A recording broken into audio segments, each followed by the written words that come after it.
Salut l'audimat et bienvenue dans ce pêle-mêle du mois d'avril 2020. J'espère que le confinement se déroule au mieux pour toi et que tu joues bien. C'est Mehdi, au micro d'Indécent Podcast, et cette émission te parle d'actu JDR.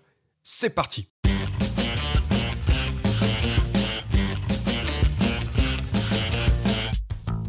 Je démarre avec la prochaine sortie chez la plume de Cyrano, Tilestel, à venir tout bientôt en financement sur Game On Tabletop. Un jeu dans un univers fantastique mais très proche de la Grèce antique avec ses héros, ses dieux, ses titans et ses périls gargantuesques. Alors je n'entre pas plus dans les détails car une interview de l'un des auteurs va être diffusée dans 2 jours et l'on y parlera plus en détail de l'univers du système de jeu qui aura lieu mardi 28 avril dès 10h. Black Book n'est pas ralenti par le confinement. 2 grosses annonces ont été publiées sur leur site web. D'abord, un jeu de rôle sur les terres d'Aran.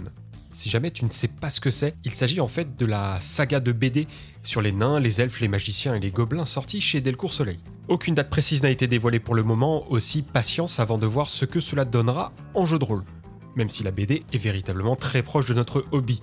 Il y a aussi une réédition de Capitaine Vaudou, un jeu slash supplément pour Simulacre par Pierre Rosenthal. Pas tellement plus d'informations ici aussi, même si cela aurait été de bonne loi, histoire de dissiper tout doute sur une trop grande similitude avec Pavillon Noir. Mais le financement débute le 5 mai sur Game On Tabletop, et cela risque d'être bientôt corrigé.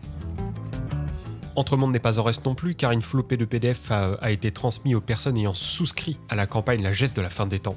Il y a le livret de la garde, le codex, et aussi les versions 1.5 du bestiaire et du supplément 2038. Alors, je ne peux hélas en dire plus, JB s'occupant de faire les reviews sur ce jeu et espérant toujours jouer à une campagne de Night un jour. En tout cas, un matos bien solide et bien fourni pour combler le vide dans cette période de confinement. Chrome s'est aussi manifesté durant le confinement par l'intermédiaire d'un financement sur Ulule. Lancé il y a 2 jours, il est porté par Funforge. Si jamais tu ne connais pas, Funforge est un éditeur de jeux de société ayant notamment produit Tokaido et la VF d'Agricola. Ici, il s'agit d'une traduction de la version originale chez Modifius. Et si j'ai été dans un premier temps hypé par ce financement, j'ai été interloqué par 2-3 petites choses. Tout d'abord, le système de jeu. Le 2D20 ne m'a pas convaincu dans Star Trek, et ici je ne le vois pas trop en lien avec l'univers de Conan. Mais encore, un système ça peut s'arranger, et ça n'est pas si grave que ça.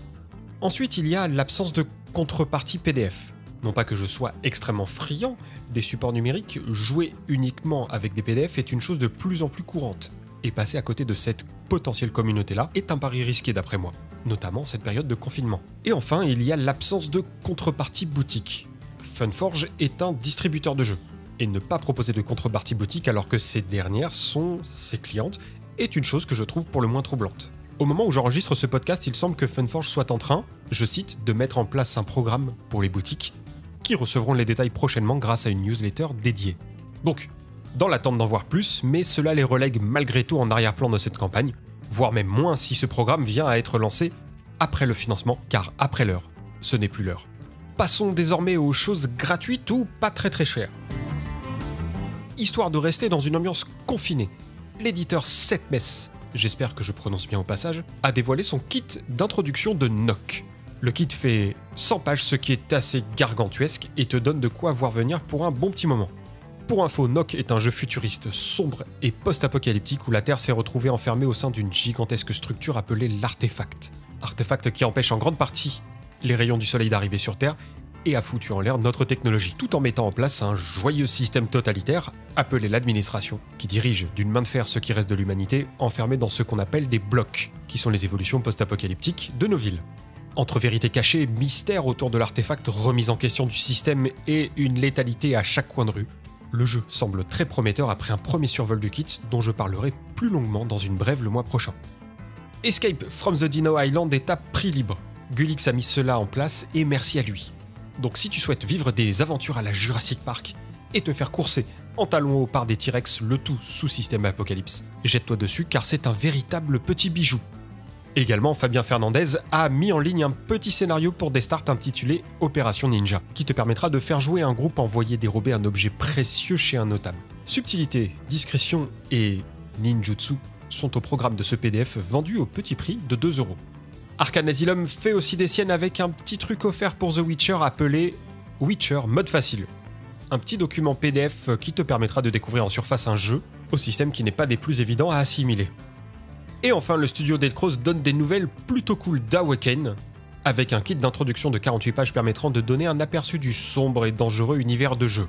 On y joue des Vassali, sorte de héros ou anti-héros qui doivent protéger une humanité au bord de se faire éradiquer par des forces aussi obscures qu'anciennes. À moins qu'ils ne succombent eux-mêmes aux ténèbres et passent du côté de ceux qui veulent éradiquer l'humanité. Ah là là là là là là là là, c'est la fin de ce pêle-mêle d'avril 2020. On se retrouve très vite pour d'autres podcasts et d'autres vidéos. Sache que tous les liens de ce dont je te parle sont situés dans le descriptif de l'émission. N'oublie pas que tu peux nous suivre sur Facebook, Twitter et Instagram, et également sur YouTube et encore, qui nous permettent d'être écoutables sur ton appli de podcast préféré. C'était Mehdi, au micro d'Indécent Podcast. Excellente journée, soirée ou nuit, selon l'heure à laquelle tu m'écoutes. À la prochaine.